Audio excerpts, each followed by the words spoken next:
address at the Syokimau railway terminus. Now, the standard gauge railway project has had its fair share of controversy, contributing a quarter of the whopping 4 trillion Kenya shillings foreign debt. Most of this money is owed to China. Here in studio to discuss the politics and economics of the standard gauge railway project is commercial law expert Eddie Orinda. Eddie, thank you for joining us on the program this afternoon. Thank you for First of all, what are the real figures? I hear 320 billion for the section between Mombasa and Nairobi. Then there's another one between Nairobi and Kisumu, which is another, I think, more than 300 about 35.6 billion US dollars. Yes. What are the figures for the entire project, roughly? I think this is precisely the purpose of this discussion, Ben. But perhaps before I go into the economics of it, I'd just like to put a couple of things in perspective. Listening to His Excellency the President during the stopover, you get a very clear feeling that this is a campaign period. But of course, that must not distract us from a few fundamental questions that the public are really keen on, one of which you have already raised. And there's an impression that this project is being demonized. And has been portrayed very negatively by the opposition as having very little value, if none at all.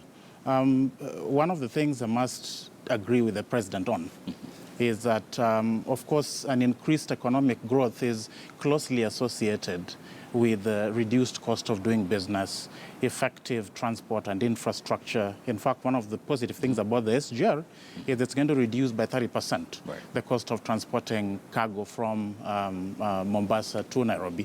It's also going to reduce the cost of travel. And these are some of the most essential things we need for economic development moving forward. But perhaps two of the most important things that the government needs to consider doing, and the President in particular, is to assist the nation first and foremost understand that in terms of the questions being raised as to whether we should have used our own meter gauge railway as opposed to the standard gauge railway, that this project is a very deliberate part of the Chinese policy on Africa, which is the Silk Road project, now popularly known as the One Belt, One Road project, and is intended to enhance trade activities between China and the rest of the world, getting all the way to Europe, coming back into Kenya through the Horn of Africa. And therefore, that necessarily means that the Chinese have to be keen on something that will necessarily work for them, and hence the standard gauge railway. So from where you sit, it was not necessary, the standard gauge railway? I'm not saying it wasn't necessary, but we have to understand that this was part of a strategic plan by the Chinese to increase the global economic influence. On our part as a country, I think it would have been more important to look at certain instruments that may have helped us, for instance, consider what the trade balance is going to be with this kind of development. If the SGR has competitive advantage over the meter gauge railway. And then some of the things that spring up in my mind are examples of, for instance, Africa Growth and Opportunity Act, which provided very clear guidelines in terms of how Kenya benefits, how Africa benefits, and how the US benefits. Now, one of the questions you may ask yourself is, other than the reduced cost of transport, and other than the advantage that the Chinese now have in getting the goods very easily into Kenya and Africa as a whole, how does the SGR work competitively for Kenya as an economy? Are we able to say that in the next couple of years or more, that the trade balance would make a lot more sense to the Kenyan economy? All right. What is your take when it comes to the cargo transport? We have heard from the Jubilee administration, from the CS and the President himself saying it will cost the cost of transporting cargo from the port of Mombasa by more than 40%. Is that something that businessmen can celebrate? Like I said, there are a number of gains, and that is one of them, reduced cost of transportation, doing business, and so on. But I think a more fundamental question which the government has not responded to, as required, in fact, by the Public Finance Management Act, is have we had enough transparency and accountability in terms of how much we are borrowing, how much we are putting into the project, and giving periodical reports as required by law in order for confidence to be built that even though these loans have to be paid back, they're being put to proper use? And I think these are the questions that have not been responded to. And I think it also may be interesting to note that Parliament, on its part, has not raised these fundamental questions in terms of how is it being put to use, how much are we borrowing, what's the return on investment, and so on. So I think a bigger question would be not whether or not we need the SGR. I think the benefits are immense, and that's clear. But what is the hidden cost of the SGR project? We'll come talk about the hidden cost of the SGR and how much it is actually. But let's take a look at some of the timelines and figures that have been put across during the entire, concerning the SGR project. Now, just some facts here. It's a 472-kilometer line. Of course, that is the Mombasa to Nairobi section. Construction began in 2013, November. 40 stations to be built along the line. Total cost 327 billion Kenya shillings. It is funded by Exim Bank of China, like Eddie just mentioned a few moments ago. Now, the passenger trains, the capacity is 1,260 passengers. It travels up to its speed of 120 kilometers per hour. We have had the prices, the fares being mentioned there. The first class will be costing you 3,000 Kenya shillings. It's more comfortable, a bit cozy. Economy class, it will be costing you 700 Kenya shillings from Nairobi to Mombasa. Now, in terms of the freight trains, capacity is 216 20-foot equivalent units. The travel speed up to 80 kilometers per hour, consists of 54 double-stack flat wagons and measure 880 meters long. That is the cargo train. In terms of the charges, containerized cargo, 51,675 shillings. Other freights, 32,800. Of course, we did hear these figures from the Transport Secretary, James Macharia. Those are the numbers in terms of the cargo train. Now, Phase 2B, of course, Phase 2A is from Nairobi to Naivasha. Phase 2B is from 2A is from Nairobi to Naivasha. It is 120 kilometers. Estimated cost of that project is said to be 150 billion Kenya shillings. Phase 2B from Naivasha to Kisumu, that's 270 kilometers. Estimated cost 370 billion. Of course, some question there because it is a shorter distance compared to the section from Nairobi to Mombasa, but costing almost the same amount of money. That's something we need to discuss. Kisumu to Malaba as another section. That is Phase 2C of the SGR project. 107 kilometers. Estimated cost is 131 billion Kenya shillings. That is almost 1 trillion Kenya shillings. That's a lot of money, Eddie. It is a lot of money. In fact, in words that I've used at a past interview here, that's not pocket change. And I think we have to remind ourselves as a nation that these are loans that have to be paid back. How they're put to use then becomes very, very critical in terms of what the return on investment will be for Kenyans. But you will notice that there have been a number of controversies, even away from the economics of it, regarding environmental impact assessment. And one of the issues that clearly came out when the parties presented arguments before court was that this process was largely rushed. But there was no public participation, there was no involvement closely, at least with the environmentalists, to determine what the options in terms would be regarding the routing, so that it is also sensitive to the fact that if it has to pass through a national park, for instance, that this is a national heritage.